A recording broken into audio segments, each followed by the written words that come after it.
Senhor Deus, nós colocamos as nossas vidas diante da Tua presença, Pai, pedindo ao Senhor que o Teu Espírito tenha plena liberdade entre nós, Pai. Que enquanto meditarmos no Teu livro, que essa palavra venha mudar o nosso interior e transformar as nossas vidas, Deus. Oramos para que Cristo venha a ser glorificado, que o Espírito Santo mais e mais nos ensine a glorificar o Senhor Jesus, Pai. Em nome de Jesus. Amém. Não abuse da sua liberdade em Cristo. É o tema que nós vamos estar estudando nessa manhã. Queria pedir que você abrisse a sua Bíblia em 1 Coríntios capítulo 10. Somos livres em Cristo, porém temos uma lei, a lei de Cristo, que deve governar os nossos corações. 1 Coríntios capítulo 10, a partir do versículo 1, diz assim: Ora, irmãos, não quero que ignoreis que os nossos pais estiveram todos debaixo da nuvem, e todos passaram pelo mar, e todos foram batizados em Moisés, na nuvem e no mar. Todos comeram de uma mesma comida espiritual e beberam todos de uma mesma bebida espiritual, porque bebiam da pedra espiritual que os seguia, e a pedra era Cristo. Mas Deus não se agradou da maior parte deles, por isso foram prostrados no deserto. E estas coisas foram-nos feitas em figura, para que não cobicemos as coisas más como eles cobiçaram. Não vos façais, pois, idólatras, como alguns deles, conforme está escrito: o povo assentou-se a comer e a beber, e levantou-se para folgar. E não pratiquemos imoralidade, como alguns deles praticaram, e caíram num só dia 23.000. E não tentemos a Cristo, como alguns deles tentaram, e pereceram pelas serpentes. E não murmureis, como também alguns deles murmuraram e pereceram pelo destruidor. Ora, todas essas coisas lhes sobrevieram como figuras, e estão escritas para o nosso aviso, para quem já são chegados os fins dos séculos. Aquele, pois, que pensa estar em pé, olhe que não caia. Não sobreveio sobre vós tentação senão sobre-humana, mas fiel é Deus, que não vos deixará tentar acima do que podeis suportar. Antes, com a tentação dará também o escape, para que a possais suportar. Amém. Bom, Paulo está tratando aqui sobre a liberdade cristã. Desde o capítulo 8, ele tem tratado com aqueles irmãos a respeito de algumas coisas que estavam acontecendo na comunidade de Corinto. Sabemos que era uma comunidade problemática, era uma igreja cheia de divisão, de moralidade sexual, irmãos indo a julgamento contra outro irmão, insubmissão, entre outras coisas. Então, Paulo está tratando alguns problemas. Agora ele está tratando um problema sobre comer carnes sacrificadas a ídolos. Será que podemos? É a pergunta que ele faz, porque aqui havia dois grupos: irmãos fortes que tinham uma teologia correta, que diziam: não há problema nenhum, porque Deus é o Senhor de todas as coisas, nós podemos comer livremente. Mas Paulo faz o questionamento: aonde podemos comer essa carne? Será que podemos comer essa carne no templo, onde essa carne era sacrificada a ídolos e onde haviam prostitutas ali para receber essas carnes? Será que podemos comprar essa carne no açougue e comê-la em casa? Será que podemos, quando formos a uma casa de alguém nos convidar e essa carne for sacrificada, podemos comer essa carne? Então Paulo está tratando sobre esse assunto. E no capítulo 8 ele trata sobre isso. No capítulo 9 ele diz que ele abre mão dos privilégios, da liberdade que ele tem de levar uma irmã em Cristo no caminho para estar caminhando na vida cristã. Ele abre mão em prol do Evangelho, ele abre mão de receber em prol do Evangelho, e ele faz essa chamada para os irmãos, dizendo: olha, eu abri mão de coisas que me eram direito. Eu tenho direito de levar uma irmã em Cristo, casar-me.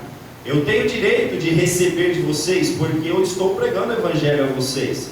Mas eu abri mão, porque questão aqui era o seguinte: os irmãos fortes, aqueles que tinham a teologia correta, que diziam, não há problema nenhum eu comer, estavam negligenciando a fé de alguns outros irmãos que tinham acabado de se converter e ainda tinham uma familiaridade com o ídolo. Então, comer aquela carne, comer alguma coisa no templo, ia escandalizar a fé do irmão. Então Paulo fala: olha, no templo vocês não podem comer.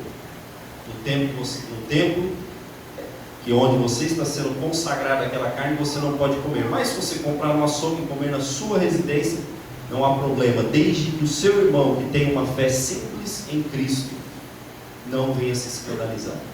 É isso que Paulo está tratando aqui. E é um perigo, porque aqueles irmãos que se julgam fortes, que acham que a sua teologia os protege de tudo, que entende todas as coisas, estavam brincando com os limites da liberdade cristã. E aí Paulo pega o exemplo de Israel, ele pega o exemplo daqueles que brincaram com Deus no deserto e pereceram no deserto. E essa advertência, Paulo diz que essas coisas a respeito de Israel foram escritas para nós, para que a gente se atente ao que aconteceu com eles. Se você observar os textos de Paulo, ninguém fala mais sobre a graça de Deus, sobre a salvação imerecida que Deus nos concede, sobre o agir do Espírito Santo do que Paulo. Talvez não, ele é o maior teólogo da história do cristianismo. E ninguém escreveu tão bem a respeito dessas coisas como Paulo. Só que Paulo tinha um equilíbrio tremendo. Paulo não pegava essa liberdade cristã e jogava no lixo. Paulo não pegava a graça de Deus e jogava no lixo, dizendo, não, eu posso fazer o que eu bem entendo. Muito pelo contrário. Paulo trabalhava como se tudo dependesse dele, mas cria que tudo dependia de Deus. Há uma grande diferença. E é nesse aspecto que nós temos que trabalhar o texto, onde ele vai nos ensinar, onde ele vai advertir a igreja sobre coisas que temos que fugir, para não brincarmos com o Senhor, para não negligenciarmos a nossa vida cristã, achando que, pelo fato de sermos salvos pela graça, temos privilégios que nenhum outro povo tem, podemos brincar com as coisas do Senhor. Estamos enganados se pensamos dessa maneira. Estamos enganados. Então Paulo começa citando primeiramente os privilégios que Israel tinha. Versículo 1, ele diz assim, ora irmãos, não quero que ignoreis que os nossos pais estiveram todos debaixo da nuvem, e todos passaram pelo mar. Paulo primeiramente começa falando sobre a direção que o povo de Israel tinha do Senhor. Essa nuvem, enquanto a nuvem estivesse parada, o povo não caminhava, o acampamento ficava parado naquele lugar. Quando a nuvem andava, o povo ia. E todos aqueles estavam juntos. Todos aqueles que saíram com Moisés tinham o mesmo privilégio. Da mesma maneira, ninguém aqui pode chegar no Senhor e dizer, não, eu não ouvi a sua palavra. Sim, todos nós temos a oportunidade de ouvir a palavra de Deus. Todos nós podemos ter o privilégio de ter o Espírito Santo nos guiando. Todos nós. Todos nós temos livre acesso à palavra do Senhor. Domingo a domingo, um pastor vem aqui ministrar as nossas vidas. Nas nossas casas somos ministrados. Somos constantemente guiados pelo Senhor. O Espírito Santo está nos guiando. E é isso que Paulo está falando sobre Israel. Eles estavam debaixo da nuvem. Todos passaram pelo mar. Eles viram os milagres do Senhor. Está falando de uma geração que viu o mar se abrir. E todos passaram juntos. E viram os inimigos serem derrotados. Quantos de nós? Alguns domingos atrás, não lembro que da Páscoa, veio a irmã da Genesi, da Simone aqui. E nós vimos o milagre que o Senhor fez na vida dessa senhora. Todos temos o privilégio de contemplar o mesmo milagre. Quem esteve aqui viu. O Senhor tem agido no nosso meio, não há dúvida. O braço do Senhor tem movido no meio da igreja, não há dúvida alguma. E todos que estiveram presentes ouviram o mesmo testemunho. Isso para alimentar a nossa fé. O Senhor faz essas coisas para que a gente seja edificado dia após dia. E ele continua dizendo, todos foram batizados em Moisés, na nuvem e no mar. Todos aqueles que passaram, velhos, crianças, jovens, mulheres, homens, todos aqueles que passaram no meio do mar, as paredes do mar, tá? O mar estava aberto, todos passaram. O que Paulo está dizendo é: todos foram batizados em Moisés ali. Todos foram batizados em Moisés, nós também. Eu creio que a maioria aqui já foi recebido pelo batismo. Temos esse privilégio, que é mergulharmos junto com o Senhor Jesus, visivelmente, e para externar algo que aconteceu no nosso interior. Mas todos têm esse privilégio de recebermos e cumprirmos os sacramentos que nos são ordenados pelo Senhor. Toda a igreja tem esse privilégio. Basta chegar a um pastor e dizer: olha, eu quero batizar, eu creio que o Senhor Jesus morreu por mim, eu quero receber uma nova vida em Cristo. É o que Paulo está dizendo: olha, Israel foi batizado, da mesma maneira que vocês foram batizados, Israel também teve esse privilégio. Porque eu imagino que esses irmãos estavam cheios de orgulho. Quando você pensa que você pertence ao Senhor, quando você pensa que você foi comprado por um alto sangue, às vezes, se você não trabalhar bem essa ideia, isso pode gerar um orgulho no seu coração e você achar que você pode viver de qualquer maneira, afinal é o preço que foi pago por você, né? Mas quando fazemos isso, estamos fazendo uma leitura errada do que as Escrituras dizem. O texto que fala de uma maneira tremenda e clara sobre a eleição, em Efésios capítulo 1, versículo 4, ele diz: Ele nos escolheu em Cristo antes da fundação do mundo para pertencermos a Ele. É muito claro o texto. Para pertencermos a Ele, não é mais vivermos o que a gente deseja viver da nossa maneira, mas é pertencermos a Ele. E aqui Paulo continua dizendo, ele fala: olha, todos comeram de uma mesma comida espiritual e beberam todos de uma mesma bebida espiritual, porque bebiam da pedra espiritual que os seguia, e a pedra era Cristo.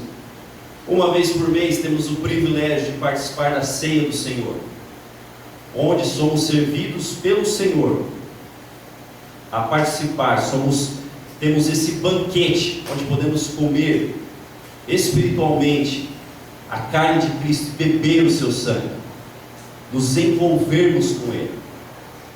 Assim como Israel podia, naquele deserto, participar dessas coisas, desses privilégios, a igreja tem esse privilégio. Domingo a domingo, podemos então participar dos sacramentos do Senhor, o batismo e a ceia, assim como Israel participou. Mas todas essas coisas são tremendas, mas nos traz uma responsabilidade.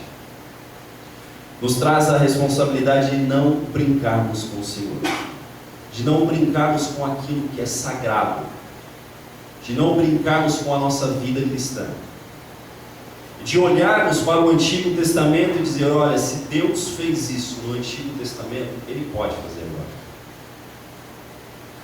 Muitos estão prostrados em sua vida espiritual porque estão brincando com algo que não devem brincar. E Paulo cita 5 episódios que aconteceu com Israel para a nossa advertência, para que a gente tome cuidado, para que a gente fique atento.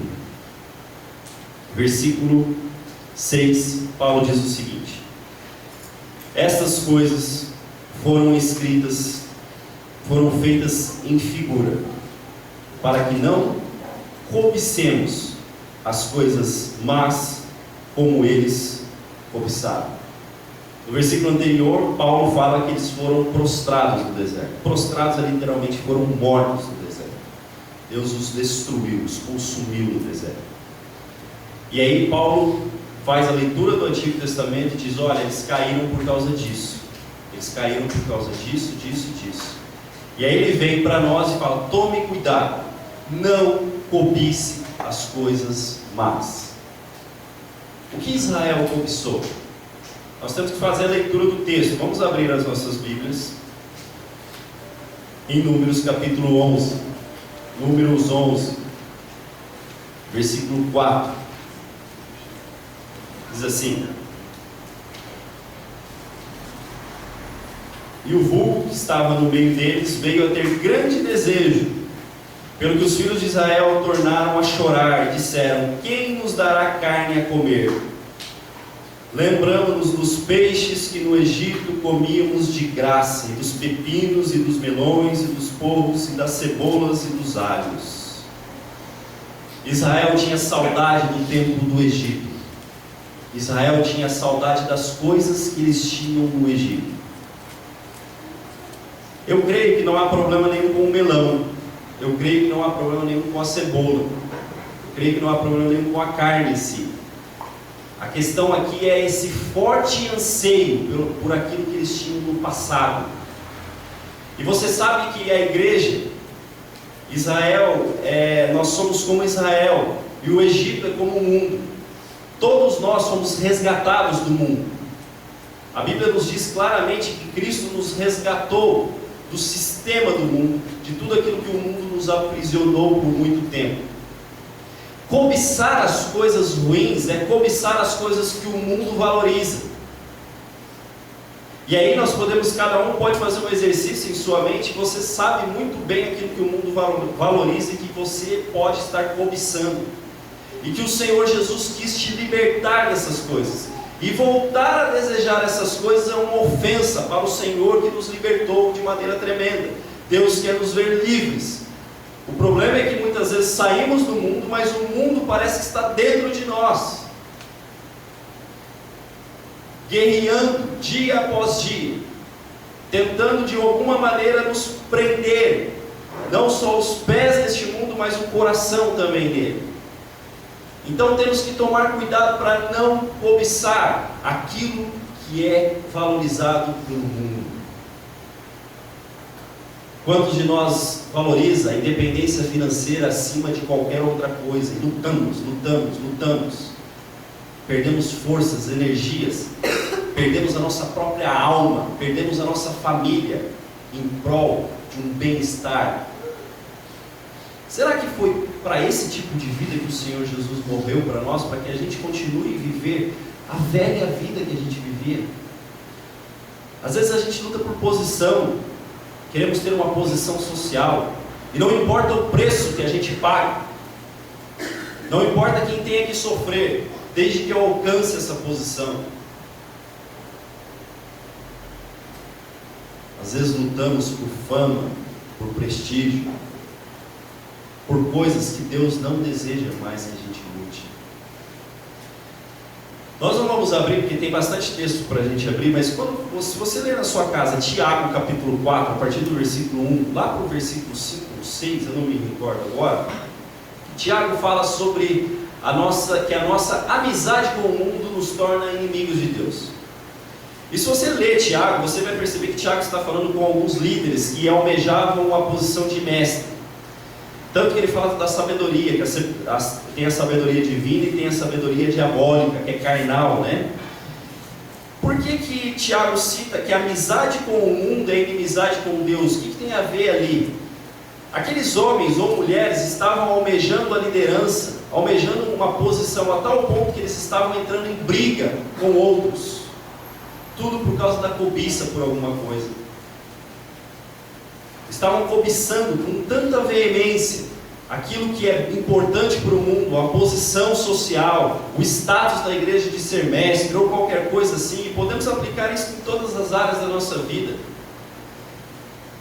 Que essa cobiça por aquilo estava gerando confusão no meio da igreja. Aí Tiago fala, olha, essa amizade, essa familiaridade, esse apetite pelas coisas do mundo os torna inimigos de Deus. Faz com que vocês se tornem inimigos de Deus.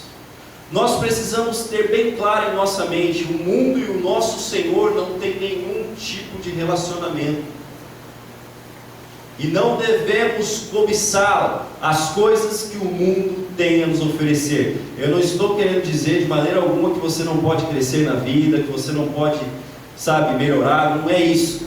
Mas o que eu estou querendo dizer é quando família é negociada em prol de bens financeiros, esposa, pais, todo um relacionamento, a igreja é negociada, a alegria é perdida quando nós não obtemos aquilo que tanto desejamos. É isso que nós temos que nos atentar. Sondar o nosso coração ao ponto de não ver se a nossa fé está sendo afogada por essas coisas.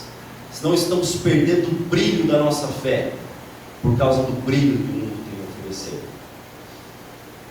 E Paulo diz que eles foram prostrados porque cobiçaram essas coisas, e que nós não devemos cobiçar. Não devemos cobiçar, antes devemos fugir dessas coisas. Todas essas coisas são tentações que nos rodeiam dia após dia, dia após dia. Para esses irmãos da comunidade de Corinto, a tentação era comer a carne sacrificada no templo. Por quê? No templo havia sacerdotisas e elas eram prostitutas. Então as pessoas levavam essa carne, e a carne em si não havia problema. O problema era onde você estava comendo a carne. Por quê? Porque um irmãozinho mais fraco, que tem a mente mais fraca, que acabou de vir daquele mundo pagão, podia se assentar naquela mesa e comer a mesma carne que você. E você ia sair bem, tranquilo, porque você ia dizer: não, o ídolo em si não é nada. Quem é Senhor de todas as coisas é Deus. Quem é dono da vaca e do boi é o Senhor. Quem criou ele foi o Senhor. Mas aquele irmãozinho, ao comer, ia ter a consciência dele golpeada pela culpa. Então Paulo fala: não coma no templo. Por quê? Porque você vai ofender, você vai escandalizar aquele irmão. Quer dizer, respeite a liberdade que você tem em Cristo. Você tem liberdade para comer, mas a sua liberdade deve ser controlada pela lei de Cristo, que é o amor. O amor de Cristo governa o seu coração. Cuidado, cuidado. Porque quando brincamos com essas coisas, e aí Paulo associa o estar comendo na mesa com adoração aos ídolos. E é o que ele vai falar no próximo versículo. Ele vai falar: não vos façais, pois, idólatras, como alguns deles, conforme está escrito: o povo assentou-se a comer e levantou-se para folgar. Literalmente Paulo está falando: não se assente naquela mesa para comer coisas sacrificadas a Afrodite, ou a Vênus, ou a quem quer que seja a deusa lá de Corinto. Por quê? Porque você vai estar adorando a ela. Não se assente, não coma naquele lugar. Aquele lugar não é para você.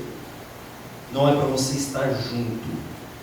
Saia fora. Você deve agora adorar somente um Senhor. Então a sua segunda advertência é essa: não sejam idólatras. E aí ele cita um episódio conhecido de todos nós, que é o episódio onde Moisés está no monte. Quando nós lemos Êxodo capítulo 32, do versículo 1 a 6, nós lemos que Moisés está no monte. E Moisés demora um pouquinho para descer. E aí o povo, devido à sua familiaridade com o Egito, que havia alguns deuses, eles conseguem fabricar de uma maneira muito fácil um Deus para eles, e dizer: esse Deus nos tirou do Egito. Por quê? Porque eles viam os egípcios adorando os seus deuses, eles viam que os egípcios fabricavam seus deuses com muita facilidade. Então criar um Deus ali de uma maneira muito rápida não seria problema. E nenhum de nós tem plena convicção que nenhum de nós se prostra perante qualquer outra coisa senão o Senhor. Mas muitas das vezes estamos prostrados perante ídolos que criamos no nosso coração. E às vezes esse ídolo é nós mesmos. Às vezes é um dinheiro. Às vezes é um amigo, um irmão. E Calvino falou de uma maneira muito sábia. Ele disse assim: o coração do homem é uma fábrica de ídolos. O coração do homem é uma fábrica de ídolos. Criamos deuses com facilidade. Criamos deuses com muita facilidade. Criamos deuses conforme a nossa ideia. E vamos tirando o lugar e a posição que o nosso Deus deve ter em nossa vida. Quando damos ouvido à voz de alguém e colocamos a voz de Deus abaixo dessa pessoa, nós estamos criando um ídolo na nossa vida. Nós precisamos lembrar que sempre a voz de Deus deve ter prioridade em nossos corações e em nossas vidas. O que Eva fez? Eva negociou a voz de Deus. E quando Deus conversa com Adão, Deus pergunta a Adão: por que você ouviu a voz da sua mulher? Né? Não que nós não devemos ouvir a voz da nossa mulher, mas a minha voz, eu disse para você não comer, você comeu. Aí ali ela substitui a prioridade, o lugar em primazia que o Senhor deve ter em nossa vida pela voz do diabo. E às vezes fazemos isso também. Às vezes cedemos. E todas as vezes que cedemos, todas as vezes que substituímos o Senhor por qualquer outra coisa ou objeto, estamos sendo idólatras. E não devemos nos enganar, a idolatria será punida pelo Senhor. A idolatria será punida pelo Senhor. Não podemos mais ser hipócritas ao ponto de achar que somente um católico, apostólico romano é idólatra, porque ele se prostra perante o ídolo. Mas temos que pedir: Espírito Santo, sonde o meu coração, sonde o meu coração, e me revele quais são os meus ídolos. Quem me deixa alegre ou feliz no sentido de mudar o rumo da minha vida? Quem que satisfaz a minha alma? Eu me lembro até hoje, eu não me esqueço da pregação da Genici, um dia que ela esteve aqui, que ela disse que se eu estiver errado, Deus me perdoe, mas ela falou que parece que fez um acerto, ganhou um bom dinheiro, e aquilo alegrou o coração dela, mas ela imediatamente entrou no banheiro, no quarto, e pediu perdão para o Senhor. Ela disse: Senhor, me perdoe, porque eu estou me alegrando com coisas que são menores que o Senhor.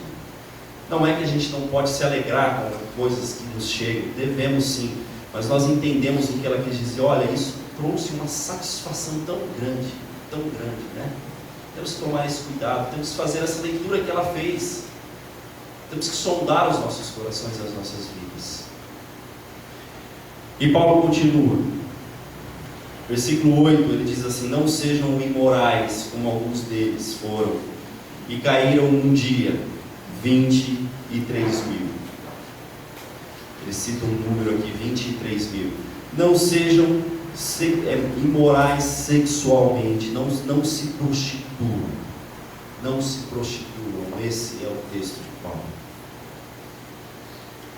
Israel fez o seguinte: eles se misturaram com as mulheres, com as moabitas, e essas mulheres os convidaram a adorar os seus deuses. O que Israel fez? O povo, os homens, se prostraram perante o Senhor, perante esses deuses. E o que Deus mandou fazer? Enforque todos que se prostraram. É que a imoralidade sexual abre portas para grande destruição na nossa vida. Imoralidade sexual desde os adolescentes aos mais velhos. Quando negociamos princípios morais que o Senhor claramente estabeleceu em sua palavra. Quando eu me deito com minha namorada, quando eu vou com a minha namorada para um motel ou qualquer outra coisa, eu estou ofendendo o Senhor, porque ela não é minha esposa. Eu estou praticando algo imoral. Quando eu me deito com a minha noiva, quando eu parto com a minha noiva para algo que é concebido pelo Senhor somente após o casamento, eu estou ofendendo o coração do Senhor e pecando contra o meu corpo, porque aquela pessoa ainda não me pertence, ela não é minha esposa. Aos olhos de Deus não importa o tempo que eu estou com ela, se faz 20 anos, se faz 5 anos, se eu a amo, se ela me ama, não importa o tempo. Perante os olhos do Senhor isso é imoralidade, e isso será punido. Nós precisamos ter claramente isso em mente. Nós precisamos entender que nós somos o templo do Espírito Santo. O Espírito Santo agora não habita nessa parede mais, ele habita dentro de mim e dentro de você, e o nosso corpo é templo dele. Pecar contra o nosso corpo é pecarmos contra o Senhor, e seremos cobrados por isso. Não pense, e daqui a pouco nós vamos ler um texto sério de Paulo, que ele cita para esses irmãos, para que a gente fique atento. Mas aos casais também, aqueles que entram em seus quartos e têm a sua esposa, mas mesmo assim vai se deliciar com cenas pornográficas na internet, temos que tomar cuidado. Temos que tomar cuidado, porque essas coisas podem arrombar o nosso casamento e arrombar o nosso relacionamento com Deus. E é uma porta, assim como foi para Israel, que eles foram enforcados. Alguns estão espiritualmente enforcados, porque estão brincando com aquilo que o Senhor pede para que eles não brinquem. Sobre essas coisas devemos citar aquele texto: fugir da aparência do mal. Fugir de toda aparência do mal. Não é só fugir do mal, mas aquilo que parece mal para você, fuja. Não brinque. Às vezes a gente conversa com os adolescentes, não brinque com você mesmo. E você não tem ideia do que você pode fazer. Não brinque. Não brinque. Não brinque com o seu eu. Nós não temos ideia aonde ele pode nos levar. Basta olharmos para homens de Deus, que são homens de Deus que caíram. Eles brincaram, em certo sentido, permitiram que aquela tentação os cercasse. Eu até esses dias estava conversando com o Levi. Eu fui colocar TV fechada lá na minha casa. E eu falei para ele, olha, eu quero gastar X. Mais do que isso eu não quero. E aí tinha lá o valor especificado. Aí no outro mês veio R$5 a mais. Falei, R$5 a mais não vai fazer diferença. No outro mês veio R$10 a mais. Eu fui brincando com aquilo. Hoje vem R$40, R$50 a mais. Mas porque eu negociei no primeira parcela que veio a mais. O pecado é da mesma forma. O pecado sexual é muito sutil. Ele nos rodeia aos poucos. Ele vem de uma maneira muito sutil despertar algo em nós. E essa comunidade aqui era terrível, porque havia pecados entre eles que nem mesmo no mundo pessoas estavam pecando da maneira que eles estavam pecando. É o que nós vamos ler em 1 Coríntios 6. Volte um pouquinho sua Bíblia em 1 Coríntios capítulo 6, versículo 15 ao versículo 20. Ele diz assim: não sabeis vós que os vossos corpos são membros de Cristo? Versículo 15, né? Tomarei, pois, os membros de Cristo e os farei membros de uma prostituta? Não, por certo. Ou não sabeis vós que o que se ajunta com uma prostituta faz-se um corpo só com ela? Porque diz, serão os dois uma só carne. Mas o que se ajunta com o Senhor é um mesmo espírito. Fugir da prostituição ou da fornicação. Todo pecado que o homem comete é fora do corpo, mas o que fornica peca contra o seu próprio corpo. Ou não sabeis que o vosso corpo é o templo do Espírito Santo, que habita em vós, que vem de Deus, e que não sois de vós mesmos? Quem disse que você pertence a você mesmo, que você pode fazer o que você bem entende? Se você pertence ao Senhor Jesus, não. Esse corpinho que Deus te deu pertence a Ele. E Ele determina o que cabe e o que não cabe a mim e a você. Porque fostes comprados por um bom preço. Glorificai, pois, a Deus no vosso corpo e no vosso espírito, o qual pertence a Deus. Nós pertencemos ao Senhor. Isso é um privilégio tremendo. Tudo que o diabo quer é nos fazer cair, para sujar a beleza de pertencermos a Ele. Então, meus irmãos, não sejamos imorais. É o que o texto está dizendo. Não vamos ser imorais, porque podemos estar caindo na nossa vida espiritual. O homem muitas vezes repreendido, diz Provérbios, será quebrantado sem que haja cura. Precisamos tomar cuidado com essas coisas. Mas vamos dar sequência. Paulo, versículo 9, vai dar continuidade sobre a advertência. Ele diz, e não tentemos a Cristo, como alguns deles tentaram, e pereceram pela serpente.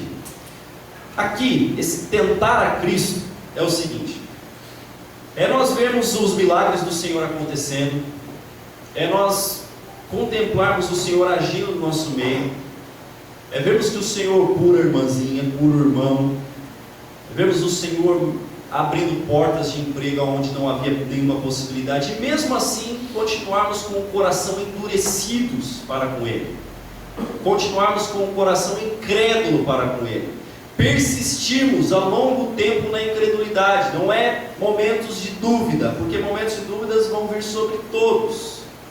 Grandes homens de Deus tiveram dúvidas, mas foram trabalhados pelo Senhor e não continuaram a persistir na dúvida. Antes se arrependeram e a fé preencheu novamente o coração. Tentar a Cristo aqui é da ideia disso, persistir com o coração duro apesar de todas as manifestações do Senhor, apesar do Senhor estar se manifestando. E eu tenho plena convicção que o Senhor se manifesta a cada um de nós. A questão é que talvez não estejamos dando ouvidos à sua voz. E estamos correndo a tal ponto que nós estamos talvez percebendo as coisas que o Senhor tem feito em nosso meio. Como podemos saber que isso tem a ver com incredulidade? Abra a sua Bíblia, por favor, em Hebreus capítulo 4. Hebreus capítulo 3, perdão.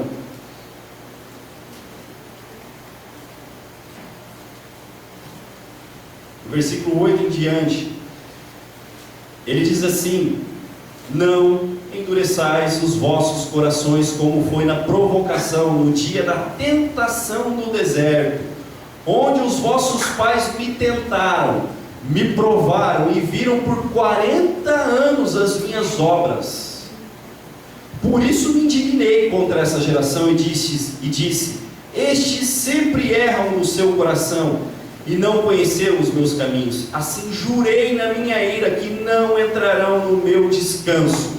Vede, irmãos, que nunca haja em qualquer um de vós um coração cheio de incredulidade para se apartar do Deus vivo. Antes, exortai-vos uns aos outros todos os dias, durante o tempo que se chama hoje, para que nenhum de vós se endureça pelo engano do pecado, porque nos tornamos participantes de Cristo, se retivermos firmemente o princípio da nossa fé até o fim. Enquanto se diz: hoje, se ouvirdes a sua voz, não endureçais os vossos corações, como foi na provocação. Porque havendo alguns ouvido, o provocaram, mas não todos os que saíram do Egito por meio de Moisés. Mas com quem se indignou por 40 anos? Não foi porventura com os que pecaram, cujos corpos caíram no deserto? E contra quem que jurou que não entrariam no repouso, senão contra os desobedientes? Vemos que não puderam entrar por causa da incredulidade. Cuidado com a incredulidade. Cuidado. Cuidado de querer ser racional demais nas coisas. Cuidado de querer sempre estar ouvindo a sua voz, não a voz do Senhor. E contra a incredulidade só há um caminho: a palavra do Senhor. Nos alimentarmos dia a dia. A fé vem pelo ouvir e ouvir da palavra de Deus. Dia a dia. Dia a dia devemos ser alimentados por essa palavra. Dia a dia devemos alimentar os nossos filhos com essa palavra. Os nossos filhos ficam 4, 5 horas na escola e devem ficar. Depois ficam mais 1 hora, meia hora fazendo uma tarefa e devem fazer. E cobramos isso deles com veemência, né? Não, você tem que fazer, você tem que ser alguém na vida. Mas, e a palavra? Será que cobramos da mesma forma? Que os nossos filhos leiam a palavra, que eles conheçam o Deus das Escrituras, porque só a fé é capaz de torná-los firmes nesse mundo. Essa é a vitória que vence o mundo. Diz João: a vossa fé. Vamos cuidar das nossas vidas e das nossas famílias, e não vamos tentar a Cristo como Israel tentou. E eles foram mordidos pela serpente. Nós não vamos ler o texto, porque senão nós vamos acabar lendo muito texto. Mas se você ler lá, o Senhor mandou serpentes, e aqueles que foram incrédulos, que permaneceram com o coração duro, foram mordidos pelas serpentes e morreram. Os que ficaram doentes, o Senhor de maneira graciosa os curou. Então devemos tomar cuidado para não perecer também. E por último, versículo 10, ele fala assim no nosso texto base, ele diz assim: e não murmureis como também alguns deles murmuraram e pereceram pelo destruidor. Não seja um reclamão. Paulo está querendo dizer: pare de ficar reclamando da sua sorte, tenha um coração mais grato, sabe? Israel era escravo do Egito, sobre as costas deles eram chibatadas dia após dia, e eles têm saudade das coisas e começam a reclamar disso. Às vezes temos saudade da nossa vida vegetativa que tínhamos antes de Cristo, e agora que conhecemos a Cristo, possuímos a Ele, e começamos a ter saudade das velhas coisas, e aí a murmurar da nossa sorte, reclamamos: oh Deus, por que isso, por que aquilo, e aí vivemos uma vida cheia de reclamação, isso ofende o Senhor. E quando lemos lá, Israel está reclamando contra Moisés, contra Arão, e aí quando nós lemos, nós vemos que o Senhor diz: não é contra vocês, Moisés, que eles estão reclamando, eles estão reclamando contra mim. A sorte que eles estão reclamando que não está acontecendo na vida deles é contra mim. Eu sou o Senhor da história, não é você. Moisés era somente um homem que conduzia eles, mas pelo Senhor que os conduzia. Mas quem estava escrevendo a história era o Senhor. Então nós temos que tomar muito cuidado. Se estamos na presença de Cristo, nós precisamos entender que todas essas coisas que nos acontecem são permissão do Senhor. Então temos que ser gratos a Deus.